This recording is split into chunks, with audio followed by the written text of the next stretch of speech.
Ada beberapa jenis alat kontrasepsi yang dapat dipergunakan oleh semua orang. Pada video kali ini saya akan menjelaskannya secara lengkap. Dimulai dari alat kontrasepsi tradisional maupun modern sekarang ini, sehingga Anda dapat memilih alat kontrasepsi mana yang cocok untuk Anda gunakan. Untuk itu, ikuti terus video saya berikut ini.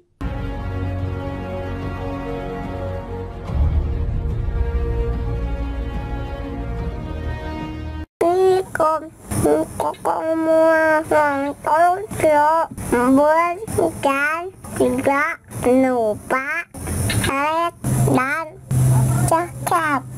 Terima kasih. Memilih kontrasepsi yang baik sangat penting untuk mengatur jarak kehamilan, bahkan seringkali menjadi hal yang dilematis. Banyak pula yang beranggapan bila kita menggunakan kontrasepsi jenis tertentu akan mengakibatkan keputihan, jerawat, tubuh gemuk, munculnya flek hitam, hingga beragam mitos lainnya. Padahal ada banyak sekali alternatif atau jenis alat kontrasepsi yang bisa menjadi pilihan sehingga aman untuk digunakan. Menurut Kamus Besar Bahasa Indonesia atau KBBI, kontrasepsi berarti cara untuk mencegah kehamilan. Metode kontrasepsi sendiri ada dua, yaitu kontrasepsi tradisional atau alami dan kontrasepsi modern. Yang harus diperhatikan penggunaan KB pasca persalinan adalah pemanfaatan atau penggunaan alat kontrasepsi langsung sesudah melahirkan setelah 6 minggu atau 42 hari sesudah melahirkan. Berikut ini beberapa fungsi dan manfaat dari pemanfaatan alat kontrasepsi. Yang pertama, mengatur jarak dan mencegah kehamilan agar tidak terlalu rapat, minimal 2 tahun setelah melahirkan. Yang kedua, mencegah kehamilan yang tidak diinginkan. Yang ketiga, menjaga dan meningkatkan kesehatan ibu, bayi, dan balita. Yang keempat, ibu memiliki waktu dan perhatian yang cukup untuk dirinya sendiri, anak, dan keluarga. Agar mendapatkan semua fungsi dan pemanfaatan tersebut, ada beberapa jenis alat kontrasepsi dan efek samping yang dapat dirasakan oleh orang yang menggunakannya. Yang pertama, jenis kontrasepsi tradisional. Kontrasepsi tradisional adalah cara mencegah kehamilan dengan cara alami tanpa adanya intervensi dari luar. Kontrasepsi tradisional ada beberapa jenis seperti yang pertama, senggama terputus atau coitus interruptus. Senggama terputus atau coitus interruptus adalah salah satu cara alami yang bisa dilakukan. Caranya dengan menarik penis keluar dari vagina pasangan, lalu berejakulasi di luar vagina dan menjauhkan cairan semen yang keluar dari vagina. Menurut laman resmi World Health Organization atau WHO, mencoba untuk menjaga sperma tidak masuk ke vagina bisa efektif mencegah kehamilan dan pembuahan hingga 98%. Sayangnya, kontrasepsi jenis ini sangat beresiko karena harus tepat waktu dalam menarik penis dari vagina sebelum ejakulasi. Hal tersebut bukanlah hal mudah, sehingga seringkali ejakulasi sudah terjadi dalam vagina. Yang kedua, metode kalender.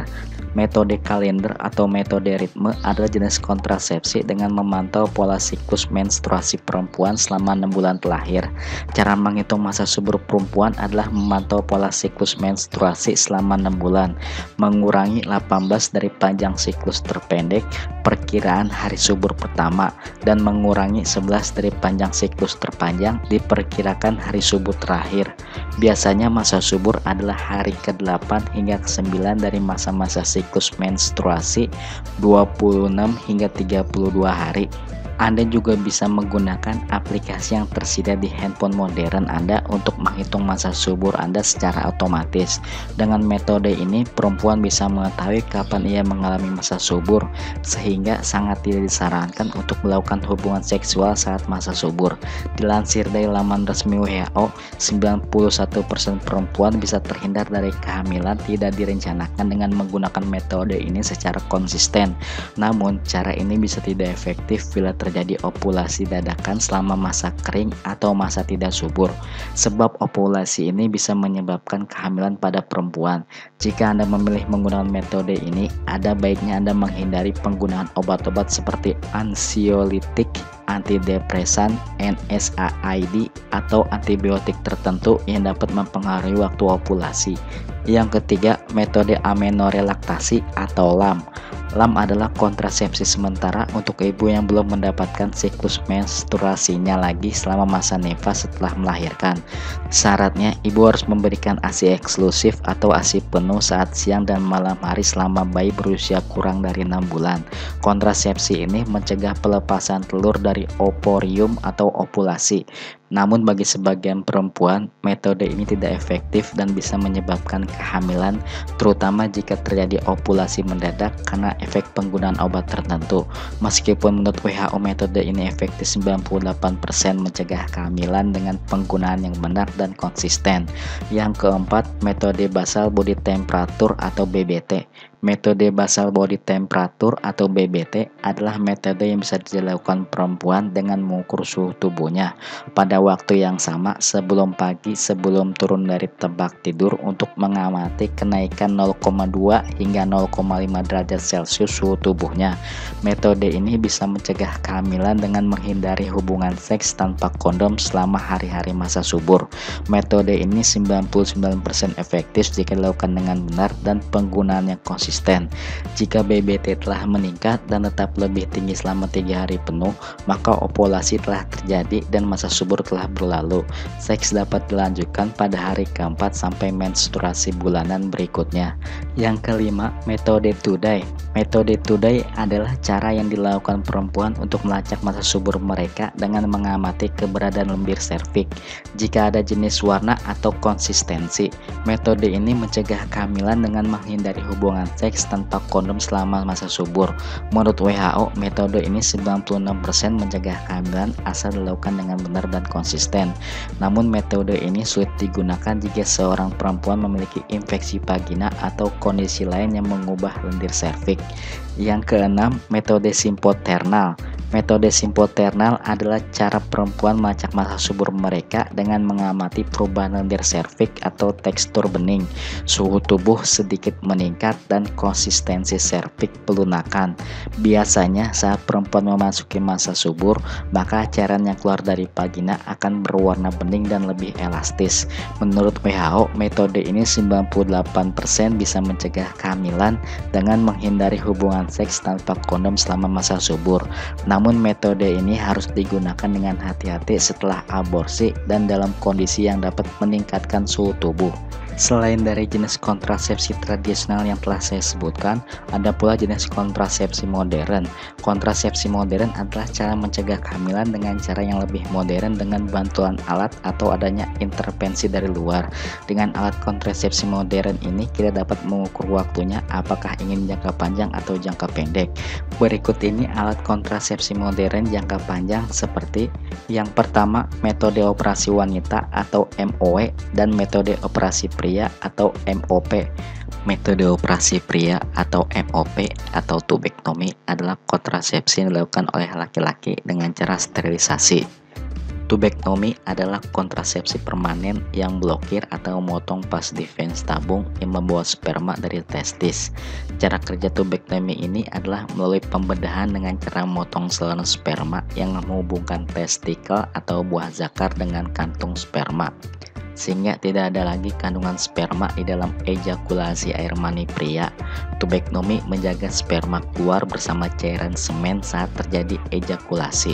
Dengan cara tubektomi, maka 99% efektif dapat mencegah kehamilan. Namun evaluasi cairan semen harus dilakukan paling tidak 3 bulan setelah pelaksanaan tubektomi untuk mengetahui apakah masih ada sperma yang disimpan atau ikut keluar bersama cairan semen atau tidak. Tubektomi tidak mempengaruhi kinerja seksual pria. Yang terpenting saat memutuskan untuk tubektomi benar-benar merupakan pilihan sukarela dan tanpa paksaan. Sedangkan metode operasi wanita atau MOW atau vasektomi adalah kontrasepsi sterilisasi yang dilakukan oleh perempuan dengan cara memblokir atau memotong tuba falopi. Vasektomi sendiri bertujuan menghalangi sel telur agar tidak bertemu sperma dan terjadi pembuahan. Dengan melakukan vasektomi, maka efektif 99% bisa mencegah terjadinya kehamilan tidak direncanakan. Vasektomi juga tidak mempengaruhi kinerja seksual perempuan. Yang terpenting saat memutuskan untuk vasektomi juga benar-benar merupakan pilihan sukarela dan tanpa paksaan. Yang kedua, alat kontrasepsi dalam rahim atau spiral atau disingkat WID. WID juga merupakan jenis kontrasepsi kontrasepsi yang banyak digunakan perempuan Indonesia. WIT adalah kontrasepsi berbentuk T dan tidak terlalu besar yang dimasukkan ke dalam rahim perempuan. WIT sendiri memiliki dua jenis, seperti yang pertama WIT hormonal. WIT hormonal adalah jenis WIT yang mengandung hormon progestin. Fungsi dari WIT hormonal ini adalah untuk mencegah sperma membuahi sel telur. Yang kedua, WIT tembaga.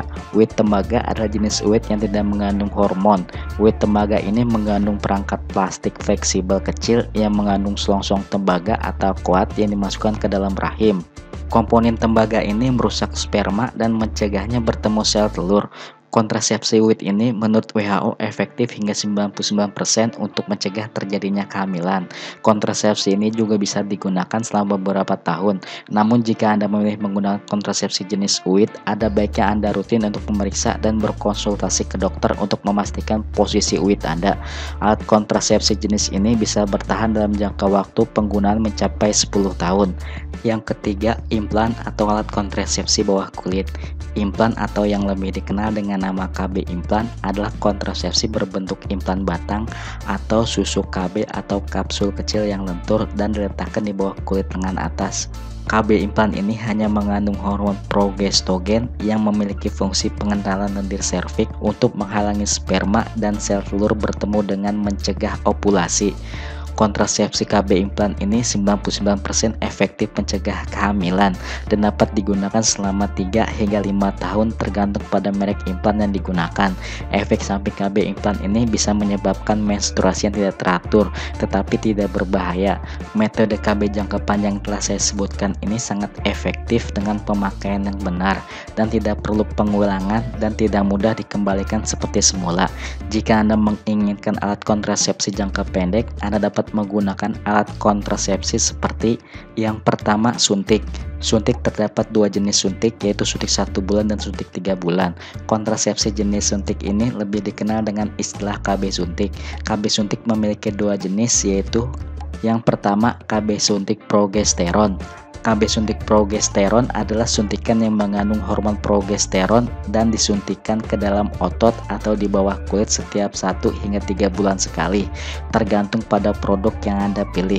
Suntik KB ini berfungsi mengentalkan lendir serviks untuk menghalangi sperma dan sel telur bertemu dan mencegah ovulasi. KB suntik ini 99% efektif mencegah kehamilan bila digunakan dengan benar dan konsisten. Menurut WHO, KB suntik ini berpotensi mengakibatkan penundaan kembali kesuburan perempuan sekitar 1 hingga 4 bulan setelah digunakan dan bisa mengakibatkan menstruasi yang tidak teratur tetapi tidak berbahaya.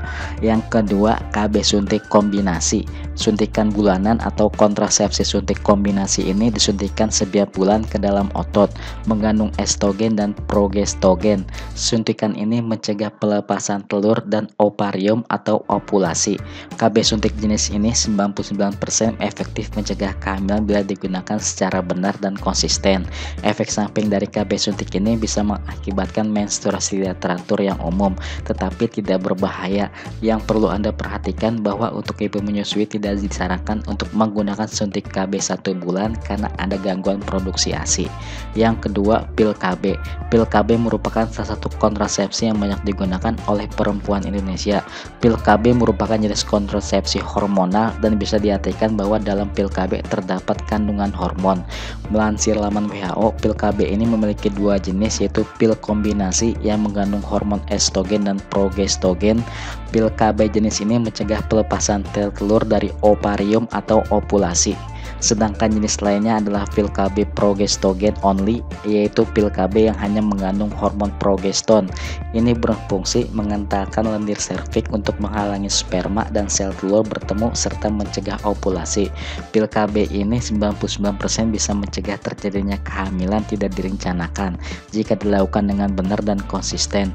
Penggunaan pil KB jenis ini biasanya bisa berdampak pada perubahan hormon dan bagi sebagian perempuan bisa menimbulkan timbulnya jerawat. Yang ketiga, kondom. Kondom sendiri dibedakan menjadi dua jenis, yaitu kondom laki-laki dan kondom perempuan. Kondom laki-laki adalah jenis kondom yang digunakan oleh laki-laki di penisnya.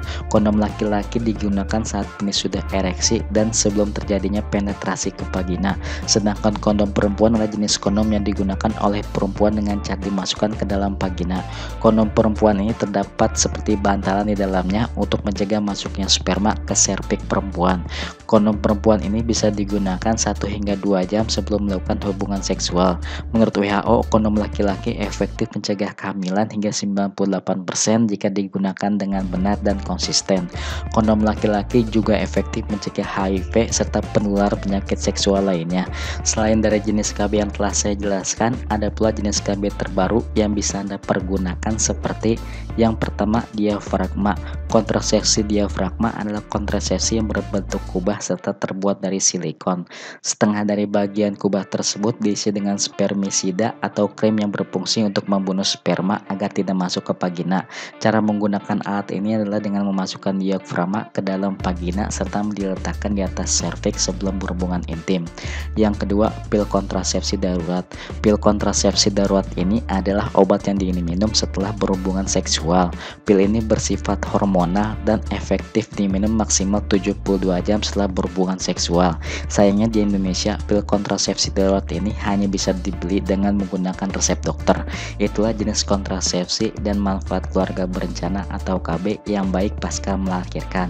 Pilih metode kontrasepsi yang tidak mengganggu produksi ASI. Menurut survei WHO, dari semua jenis kontrasepsi, pilihan kontrasepsi yang efektif serta banyak digunakan untuk laki-laki dan perempuan adalah kondom. Kondom memiliki efek samping paling kecil dan cocok untuk semua orang karena semua orang dapat menggunakannya.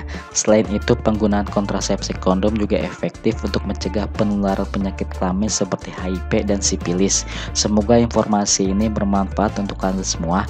Jangan lupa untuk like, share, dan subscribe channel ini untuk mendapatkan notifikasi video terbaru dari saya. Terima kasih.